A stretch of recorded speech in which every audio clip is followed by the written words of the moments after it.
Mas vamos introduzir esse tema com uma frase que às vezes é mais antiga do que a próprio tema dos temperamentos. Todo mundo que estudou um pouco já a filosofia, sempre uma coisa que quando se introduz no estudo da filosofia, sempre fala de uma frase que parece tão comum, faz uma frase tão simples, mas que tem um significado profundo e é de acordo com o estudo aqui dos temperamentos. Existia, por exemplo, na Grécia Antiga um templo chamado na cidade de Delfos, e esse templo tinha uma inscrição só na porta desse templo. E é mais ou menos o que restou da história do templo, era essa inscrição, que é a frase que diz assim, que em português, ela é conhece-te a ti mesmo. O que é o conhecer-se a si mesmo?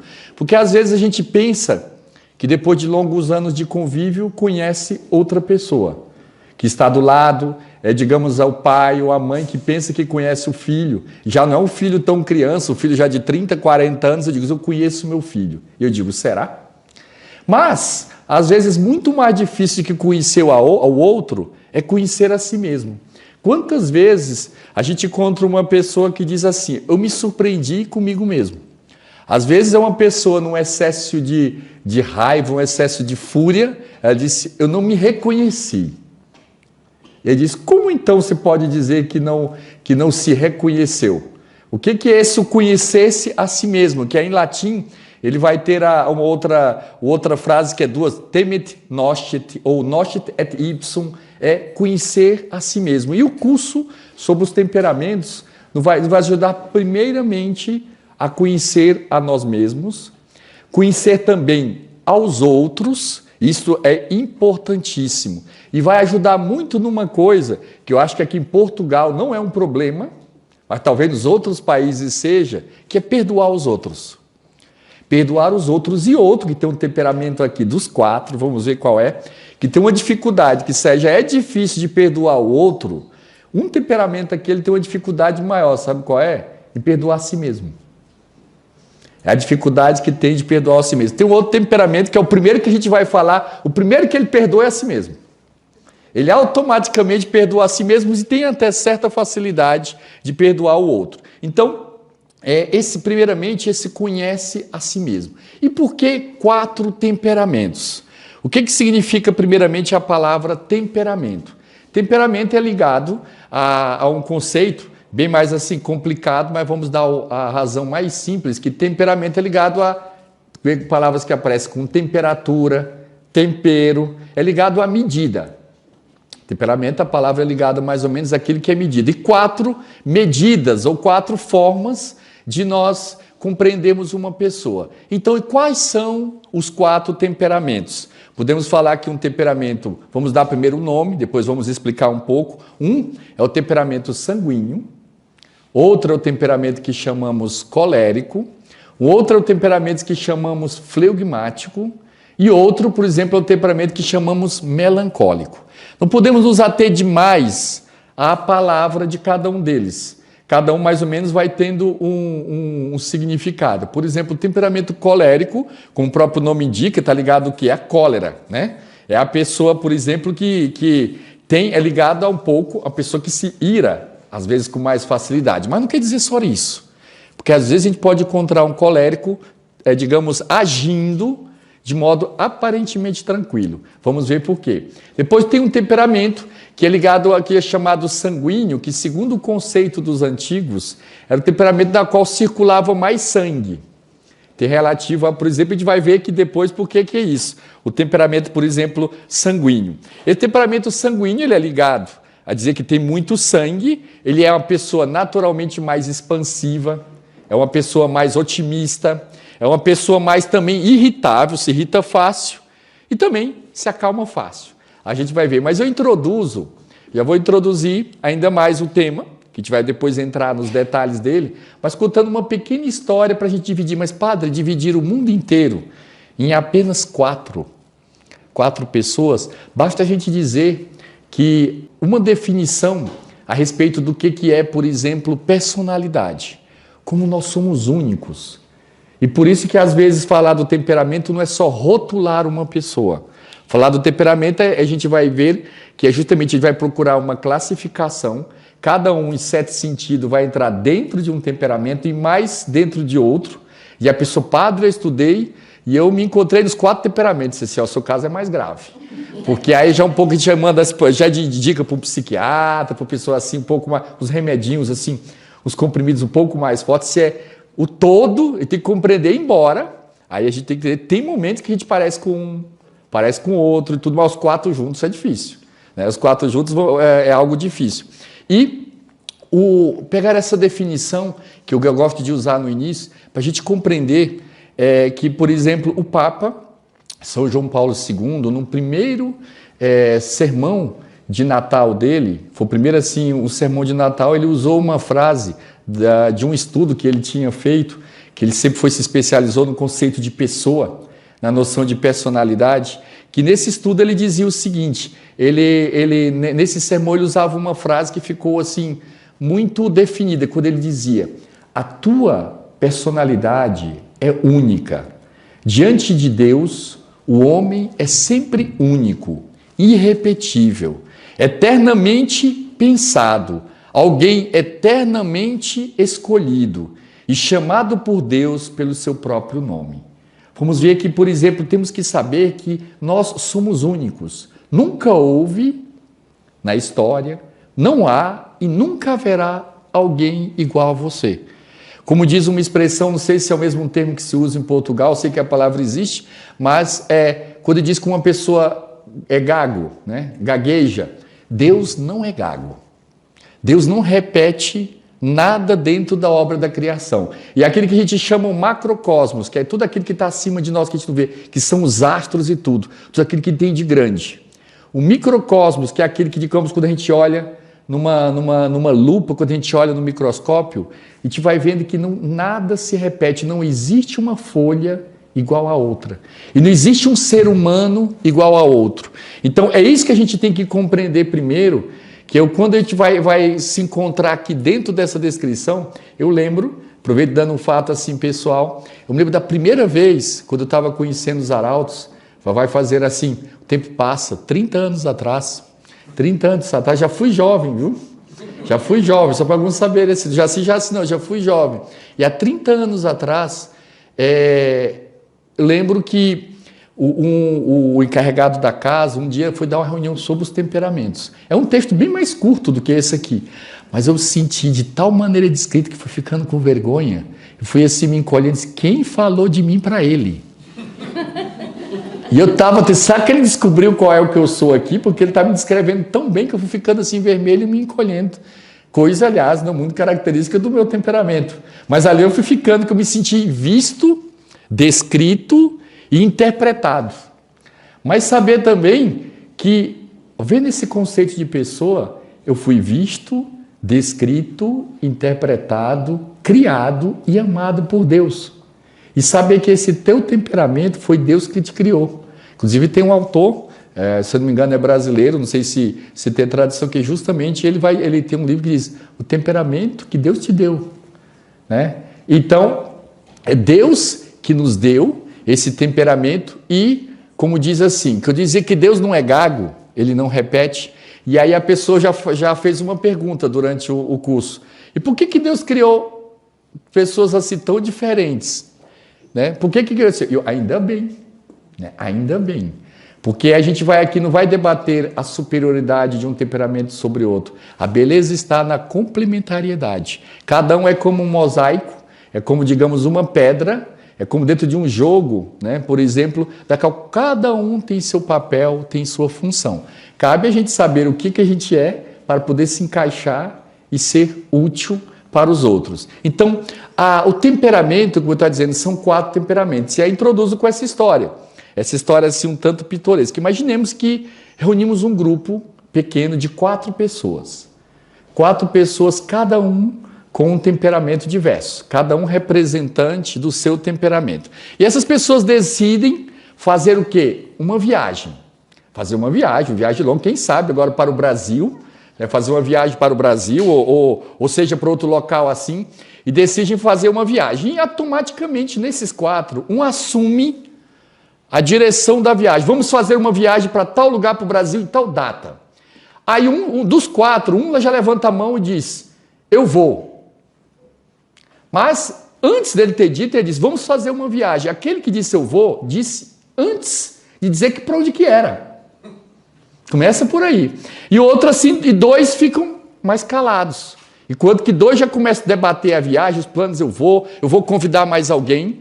Esse segundo já está pensando em convidar, a pessoa diz que vai, eu vou convidar mais alguém. E um terceiro, pessoa que tem um olhar assim um pouco mais triste, mais meio meditativo, olhando sério para os 2. E aí faz assim uma pergunta, aí ele vê que a pessoa está se segurando. Fulano, você não vai dizer nada? Aí ela falou, para onde essa viagem? Quando? Quanto tempo? Tem dinheiro para isso?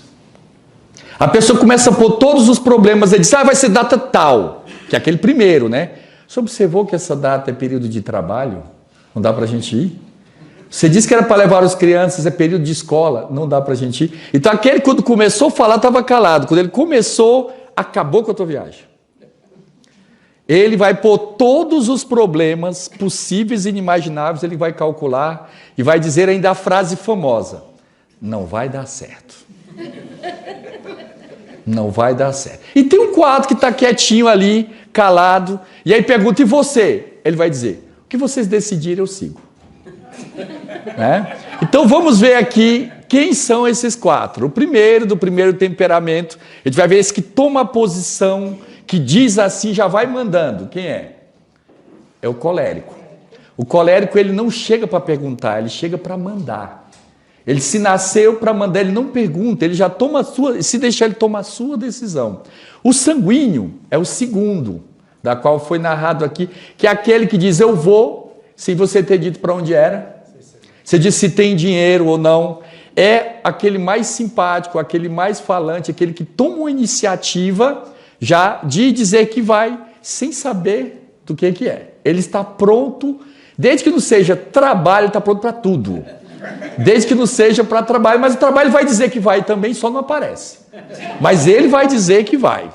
Essa é outra característica dele também. Então esse é o segundo. O terceiro que eu narrei é aquela pessoa que fica mais quieta, é uma pessoa que tem um olhar impressionante, que dá para descobrir com um pouco de tempo quem é mais o melancólico. Com o próprio nome vai ser ligado, por exemplo, melancólico ele tem 2 nomes, normalmente que é chamado. Ele é melancólico ou nervoso. E por que esse nome melancólico? Melancólico ele é ligado, e aí esse conceito que é antigo, não tem muito, digamos, razão para a gente estudar pelo aspecto fisiológico que ele é apresentado, que é, por exemplo, é ligado à bile negra, que é a parte da bile que a pessoa que tinha um excesso na bile negra, e por isso que este mela, que quer dizer negro, né? Que essa cor é a coloração, por isso que vem melatonina, tantos nomes, quer dizer esse aspecto escuro, diz que a bile negra, ele é uma pessoa, ele tem 2 nomes, ele é melancólico, ele é chamado de melancólico ou de nervoso. Mas por que esse nervoso aqui? A gente vai entender depois. Quem convive com o melancólico vai saber que o melancólico ele é muito mais caladinho fora, mas em casa ele pode chamar ele de nervoso. Para os outros de fora ele é melancólico, mas os de casa vai ver que ele é nervoso. Ele é nervoso e excitável. E ele é pessimista. Ele tende ao pessimismo, ao rancor e à solidão. São os mais calados, são os mais fechados. A gente vai daqui a pouco compreender muito mais isso. E tem um outro, que é o flegmático, que é aquele o mais tranquilo. Lá no Brasil tinha uma expressão muito forte em relação aos flegmáticos. E às vezes eu bato forte nos flegmáticos, porque para fazer ele não vai ficar com raiva. A vantagem do flegmático é isso, porque ele é o mais tranquilo dos todos. Você pode, que ele diz assim, o flegmático em exagero, eu estou aqui exagerando, no Brasil tem uma expressão lá na minha terra que dizia assim, morreu e esqueceu de cair. É o tal maneira pacato, tranquilo, que até diz assim, olha, morreu e esqueceu de cair. Porque não, às vezes, o melancólico, o flegmático exagerado, eu estou exagerando aqui, não é isso. O autor vai dizer assim, aqui é ligado a fleugma, que é outro detalhe que a gente deve compreender, mas a origem dessa definição dos 4 temperamentos, como eu dizia, começa com Hipócrates, no século V a.C., por volta do ano 460, e aí Hipócrates ele que definia, por exemplo, a teoria, como é que depois vem a teoria dos 4 humores, e aí Hipócrates ele é de tal maneira o médico mais famoso de toda a antiguidade que naquela época ele já tinha escrito mais de 100 livros, naquela época sobre medicina, e ele é chamado o pai da medicina, tanto que até hoje os médicos devem fazer o juramento de Hipócrates, mas, esse é o detalhe que eu gosto sempre de ressaltar, infelizmente, nenhum médico faz mais o juramento de Hipócrates. Porque vejam aqui uma coisa que eu gosto sempre de ressaltar, era um tema da nossa conversa de ontem, como um dos trechos do juramento de Hipócrates que foi cancelado no século XIX, que era esse aqui. Olha sobre o tema. O texto do juramento de Hipócrates, a primeira coisa, uma das primeiríssimas coisas que um médico tinha que jurar, qual era? Era de nunca praticar um aborto. Aí vejam, o trecho oficial do juramento de Hipócrates. Aplicarei os regimes para o bem do doente, segundo o meu poder e entendimento, nunca para causar dano ou mal a alguém. A ninguém darei por comprazer nem remédio mortal, nenhum conselho que induza à perda. Ou seja, nunca o médico pode tentar preparar a pessoa, induzir uma pessoa à morte, que é justamente a tendência de toda a área médica hoje, que é justamente a eutanásia. E dizia, do mesmo modo, e aí este é o ponto, não darei a nenhuma mulher uma substância abortiva.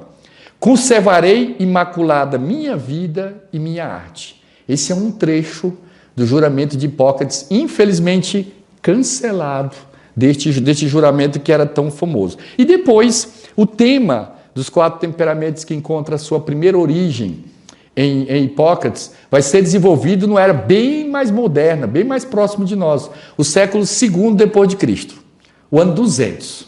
É mais perto, né? Só está 1800 anos da gente. Então vem depois Galeno, que é este outro médico que aprofunda mais o tema. E o tema dos 4 temperamentos é muito ligado a uma teoria baseada em 4 que seguem tantas coisas da antiguidade. Primeiramente, baseado na teoria que tem lá como fundamento Empédocles, outro filósofo, que ele vai justamente dividir aí a gente vai ver que todos os primeiros os pré-socráticos, os primeiros filósofos, eles dividiam as coisas em 4 como origem, né? Que isso todo mundo sabe: terra, água, ar e fogo. Então ele vai dividir os 4 temperamentos de acordo com cada um desses elementos, que aí a gente vai ver como tem seu fundamento de ponto de vista de analogia com os temperamentos. Por exemplo, o temperamento colérico, ele se adapta a qual dos 4 elementos? Colérico é fogo. Onde o colérico está, ele põe fogo em tudo. Colérico também tem a vantagem que o colérico ele ilumina, o fogo ilumina, o fogo aquece. Mas, por exemplo, na sua casa, onde é que é o lugar do fogo? É no fogão. É na lareira. Porque fogo fora do fogão, fogo fora da lareira, se é fogo no quarto, fogo no salão, fogo na geladeira, fogo em tudo, o que acontece? Põe fogo em tudo. Então a característica do colérico, quando está equilibrado, ele ilumina, ele põe energia, ele põe fogo, ele aquece o ambiente. Mas também quando é fogo de tudo, então temos que ver como temperar o temperamento. Então, o outro temperamento, que é de mais ou menos assim nessa sequência, vemos o sanguíneo. O sanguíneo, por exemplo, dentro dos 4 elementos, qual a gente pode, por exemplo, desses 4 elementos, encontrar o sanguíneo? Quem me acha diz que o sanguíneo ele é o ar. Porque o ar tem uma vantagem, graças a Deus que puseram aqui ar condicionado, né? Então aqui é uma sala para sanguíneo. Porque o ar, o que é? O ar refresca. O ar, por exemplo, só que também o ar tem essas vantagens, só que também o ar você não pega, né? O ar você não consegue assim definir, é próprio do sangue, o ar se expande, é a própria característica do ar se expande, e dentre os 4 temperamentos, quem fala mais? É o sanguíneo. É aquele, vai observar, quem é muito calado, difícil, quando o sanguíneo calado está doente. Está doente, pode mandar ele para o médico, ele calado está doente.